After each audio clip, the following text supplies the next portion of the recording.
Good morning students, myself Praveen Kumar from Gurukul Grow School. आज हम पढ़ने वाले हैं, बोर्ड पे दिखाई दे रहा होगा आपको ना, हिंदी अध्याय कौन सा? 2। क्लास कौन सा? 6। यानी ये बुक क्लास 6 का अध्याय 2, जिसका शीर्षक क्या है? गिल्लू। शीर्षक क्या है? गिल्लू। और इसके लेखिका है महादेवी वर्मा। ठीक है, इसकी लेखिका कौन है? महादेवी वर्मा। ये कहानी है गिलहरी के ऊपर। ये कहानी गिलहरी के ऊपर है और इस कहानी में वो गिलहरी को महादेवी वर्मा बचाती हैं और उसका उपचार करती हैं। उसके बाद वो उनसे लगाव रखता है वो गिलहरी, और यही कहानी जो है वो घूमते हुए और बहुत ये कह सकते हैं कि मर्म स्पर्शी कहानी है, यानी बहुत ये दिल को छू देने वाली कहानी है। इसको आप ध्यान से सुनेंगे, आप पढ़े या ना पढ़े, अगर मेरी बातों को अगर आप ध्यान से सुने तो आपको लगेगा ऐसा कि आप वहीं पर हैं और आप वहीं पर हैं और आपके सामने वो घटनाएं जो वो घटित हो रही है। ठीक है, हम अभी बात करेंगे जो हमारा पहला पेज है उसके बारे में। ठीक है, हमारा पहला पेज क्या है कि अचानक देख, कभी कभी ऐसा कि मैं लाइन बाय लाइन नहीं पढ़ूंगा, कभी कभी लाइन बाय लाइन, कभी कभी होगा तो मैं ऐसे ही समझाते चला जाऊंगा। एक दिन क्या होता है कि अचानक एक दिन सवेरे कमरे में बरामदे में आकर मैंने देखा कि कुछ कौवे एक गमले के चारों ओर छुआ छुअन जैसा खेल खेल रहे थे। छुआ छुअन का मतलब क्या होता है? कोई इधर जा रहा है तो उधर जा रहा है। हम लोग छुआ छुआंत कहते हैं, नहीं कि हम छुआ छुआंत कहते हैं, वो छुआ छुअल कर रहे हैं। तो क्या था आपको, वो इधर उधर जा रहे हैं। तो मुझे ऐसा लगा वहां पे कुछ ना कुछ हो रहा है वहां पे। जब मैं वहां पे पास गई तो मुझे क्या लगा, मैंने वहां देखा गिलहरी का छोटा सा बच्चा जो संभवतः क्या हुआ अपने घर से, अपने घोंसले से गिर पड़ा है और कौवे जो है वो आसपास मंडरा रहे हैं उसको अपना भोजन बनाने के लिए, अपना आहार बनाने के लिए। देखिए वो निश्चेष्ट सा गमले से चिपटा पड़ा था।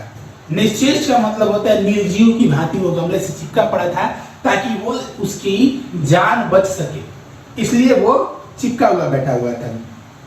सबने कहा कि कौवे की चोंच का घाव लगने के बाद यह बच नहीं सकता, अतः इसे ऐसे ही रहने दिया जाए। यानी लोगों को लगा, कुछ और भी लोग मेरे साथ थे, तो उन्हें लगा क्या कि ये कौवे ने इसे चोंच मार दिया है, अब ये बचेगा नहीं, तो इसको छोड़ दिया जाए। यानी उनका कहना यह था कि छोड़ दिया जाए और कौवे को खा ले दिया जाए। लेकिन परंतु मैं नहीं, मन नहीं माना। यानी महादेवी वर्मा कहे कि मेरा मन नहीं माना।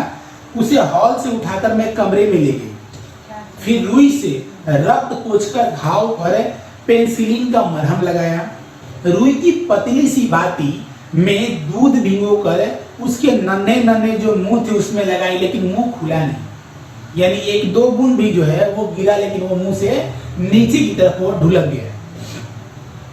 कई घंटों के उपचार के उपरांत, कई घंटे मैंने उपचार किए तो कहीं जाके उसके मुंह में एक बूंद पानी टपकाया जा सका। तीसरे दिन वो अच्छा हुआ और आश्वस्त। ठीक है, तीसरे दिन क्या हुआ कि वो इतना अच्छा आश्वस्त हो गया। आश्वस्त कहने का मतलब कि वो यकीन के साथ ऐसा आया कि उसने मेरी उंगली अपने दोनों पंजों से पकड़कर नीली कांच की मोतियों जैसी आंखों से इधर उधर देखने लगा।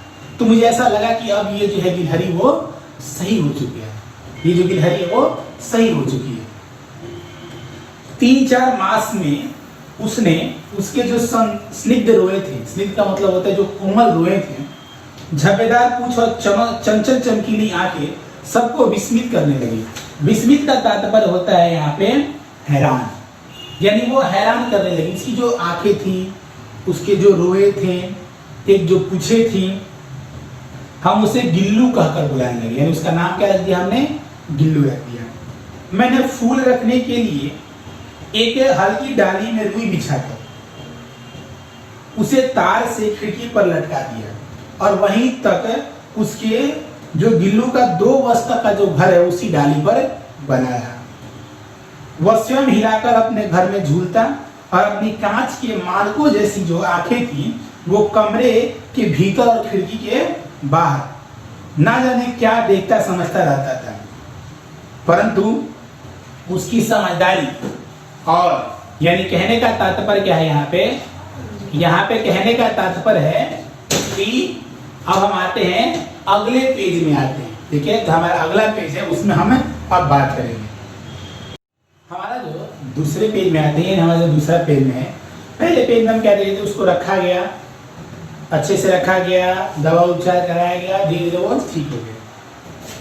लेकिन जब मैं लिखने बैठती तब वो अपनी ओर ध्यान मेरा आकर्षित करने लगता, और ध्यान आकर्षित करने के लिए उसने वो क्या करता है, एक अच्छा उपाय सोच रखा था। वह मेरे पैर तक आकर सर से पर्दे तक चढ़ जाता और फिर तेजी से उतरता, यानी ऊपर नीचे करते रहता, वो पैरों से अपने ऊपर नीचे करते रहता था। ठीक है, उसका यह दौड़ का क्रम तब तक चलता रहता था जब तक मैं उसे पकड़ कर या मैं उसे पकड़ने के लिए ना उठी, तब तक वो मुझे तंग करते रहता था। कभी मैं गिल्लू को पकड़कर एक लंबे से लिफाफे में इस प्रकार रख देती थी कि उसके अगले 2 पंजे और सिर के अतिरिक्त सारा लघु गात लिफाफे के भीतर बंद रहता है। जब मुझे वो तंग करता तो मैं क्या करती कि एक बड़ा सा लिफाफा रखती थी और उसमें उसको डाल देती थी। तो डालने में क्या होता था, जब आएगा जब 2 पंजे और उसका सर वही दिखाई देता था, बाकी कुछ दिखाई नहीं देता था। ठीक है, इस अद्भुत स्थिति में कभी कभी घंटों मेज पर दीवार के सहारे खड़ा रहकर वो अपनी चमकीली आंखों से मेरा कार्यकलाप देखते हैं, जो मैं करती थी उसे वो देखता रहता था, उस लिफाफे को टांग देती थी। ठीक है, भूख लगने पर वो चीख चीख करने लगता था और ये बता रहता था कि उसे भूख लग गया, और उसका जो फेवरेट यानी जो पसंदीदा जो भोजन था वो था काजू और बिस्कुट। जब मैं उसे काजू और बिस्कुट दे देती थी तो वो खा के फिर वही टुकटकी लगा के वो हमें देखता रहता था। ठीक है, यहाँ पर एक क्वेश्चन क्या दिया पे कि लेखिका गिल्लू को पकड़कर कहाँ रख देती थी, तो कहाँ रख देती थी, उस लिफाफे के अंदर। फिर गिल्लू के जीवन का प्रथम बसंत आया। नीम चमेली की गंध मेरे कमरे में धीरे धीरे आने लगी। बाहर की खिड़कियां मतलब बाहर की खिड़कियों से जो गिलहरियां थी वो जाली के पास आकर चिक चिक करके ना जाने क्या कहने लगी। गिल्ली को जाली के पास बैठकर अपनेपन से बाहर झांकते हुए देखकर मुझे लगा कि इसे मुक्त करना आवश्यक है, यानी ये भी गिलहरी है, बाहर भी गिलहरियां हैं, तो मुझे लगा कि इसे मुक्त कर देना चाहिए और ये भी बाहर जाके कम से कम ये खेल सके। तो मैंने क्या किया, कीले निकालकर उसकी जालियां खोल दी और इस मार्ग से गिल्लू ने बाहर जाने पर सचमुच ही मुक्ति की सांस ली। इतने छोटे से जीव को घर में पले कुत्ते बिल्लियों से बचाना भी एक समस्या ही थी, एक बहुत ही छोटा सा था। ठीक है, बहुत छोटा सा था। आवश्यक कागज पत्रों के कामों के कारण मेरे घर से बाहर जाने पर कमरा बंद ही रहता था, यानी मैं अपने कमरा जो था वो बंद कर देती थी। मेरे कॉलेज से लौटने पर जैसे ही मैं कमरा खोलती तो और मैं भीतर पैर रखती तो मैं क्या देखती कि वैसे ही गिल्लू जाली की दीवार के भीतर आकर मेरे पैर सिर से पैर तक दौड़ लगाने लगा। तब से यह काम रोज होने लगा। जब मैं खिड़की खोल देती तो वो जाली से बाहर रहता और दिन भर वो वहीं रहता, और जब मैं वहां से आती, ठीक है, और वो बाहर जाके गिलहरियों के झुंड का नेता बन जाता था। ठीक है, अब हम बात करेंगे अगले पेज में कि नेता बनने के बाद वो क्या करता है। ठीक है, देखिए हमारे तीसरे पेज में हम आते हैं, तो इसमें क्या था कि वो जब कमरे से बाहर निकलती थी तो वो चला जाता था कहाँ पे, डालियों पे खेलता रहता था, गिलहरियों के झुंड का नेता बन जाता था। और जब वो आती थी तो वो फिर क्या होता था, वो अपने झूले में चले जाता था, जो उसका जो झूला बनाया था डालियों वाला, उस पे वो चला आता था। मुझे चौंकने की इच्छा उसमें ना जाने कब और कैसे उत्पन्न हो गई। कभी फूलदानों के पीछे छिप जाता था, कभी पर्दों की जो चुन्नट होती थी, जो चून होता था, उसमें वो या कि सोना जूही की पत्तियों में, वहाँ पे एक पेड़ था लत्तक जो सोना जूही है, उसकी पत्तियों में वो छिप जाता था। मेरे पास बहुत से पशु पक्षी हैं, लेकिन किसी भी पशु पक्षी में लगाव तो मेरा है उसमें, लेकिन किसी भी पशु पक्षी की ऐसी हिम्मत नहीं कि वो आकर मेरे थाली में बैठकर खाना खाए। लेकिन गिल्लू एक ऐसा था जो मेरी थाली में बैठकर खाना खाता था। मैं जब खाना खाती थी तो वहाँ पे बैठकर, और जो दाना गिरता था उसे वो एक एक करके चुन चुन के वो खाता था। ठीक है, आए कहते हैं कि वह खिड़की से निकलकर आंगन की दीवार बरामदा पार करके मेज पर पहुंच जाता और मेरी थाली में बैठ जाता। बड़ी कठिनाई से मैंने उसे थाली के पास बैठना सिखाया। जहां बैठकर वो थाली में से एक एक चावल उठाकर बड़ी सफाई से खाता रहता। काजू उसका प्रिय खाद्य पदार्थ था। अगर काजू नहीं मिलते थे तो वो क्या करता था कि और दूसरे भोजन वो करता ही नहीं था, एक भी भोजन नहीं करता था, ऐसे ही मन मार के बैठा रहता था कि जब तक काजू ना मिले तब तक नहीं खाएंगे। तो काजू जो है वो मिलता था तब वो जाके वो खाना खाता था। ठीक है, आया क्या दिया है कि एक बार क्या हुआ, एक बार ऐसा हुआ कि मुझे मोटर दुर्घटना में आहत होगा, यानी मुझे चोट लगा और कुछ दिनों के लिए अस्पताल में रहना पड़ा। तो देखभाल तो गिल्लू की हो रही थी, लेकिन जिस तरीके से मेरे साथ उसका लगाव बना हुआ था और लोगों के साथ उसका लगाव नहीं था। उसका मनपसंद जो खाद्य पदार्थ था वो क्या था, मनपसंद उसका जो खाद्य पदार्थ था वो काजू था। तो लोग उसे काजू देते थे। लेकिन जब मैं वहां पहुंची, अपने कमरे में पहुंची, और जब मैंने उसके घोंसले को देखा, जो काजू पड़ा हुआ था मेरे अस्पताल जाने तक, वो ऐसे के वैसे ही पड़ा, यानी वो बहुत वैसे अटपटा जैसे याद है, तो बिना उसे मन ही नहीं लगता था मेरे बिना।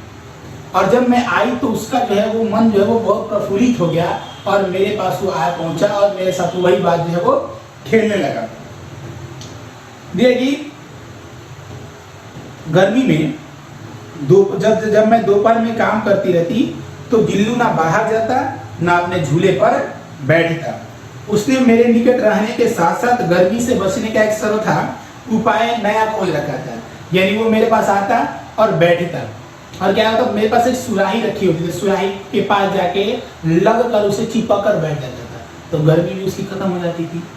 लेकिन जैसा कि आपको मालूम है कि ये गिलहरियों की जो अवधि होती है वो 2 वर्ष की ही होती है, जो जीवन काल होता है।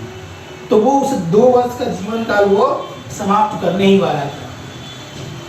और उस यातना भरे मतलब वो एक दिन ऐसा हुआ कि वो खाना जो है वो नहीं